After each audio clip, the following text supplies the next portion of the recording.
12 ноября мировое уйгурское сообщество отмечает Национальный день Восточного Туркестана, отмечая создание двух бывших независимых республик – Исламской Республики Восточный Туркестан, основана 12 ноября 1933 года в Кашгаре, и Республики Восточный Туркестан, основанной 12 ноября 1944 года в Кульдже. Эти исторические республики олицетворяют непреходящее стремление уйгурского народа к свободе, справедливости и самоопределению. Каждый год 12 ноября уйгуры всего мира вспоминают свободу, которой когда-то обладал наш народ. Несмотря на 7 десятилетий угнетений, мы никогда не теряли надежды и верим, что однажды вернем себе свободу.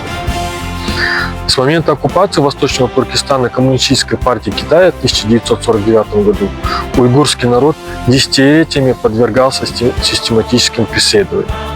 То, что начиналось как политическое господство, превратилось в кампанию тотального контроля. Реальность, которая сегодня признана международным сообществом и равносильна геноциду. При правлении Си Цзиньпине репрессии достигли беспрецедентных масштабов, ознаменовавших массовыми произвольными задержаниями, принудительным трудом, разучением семей, уничтожением культурного наследия и транснациональными репрессиями, направленных против уйгуров за рубежом. В эпоху упадка демократии и ослабления защиты прав человека во всем мире дело уйгуров служит предостережением и призывом к единству.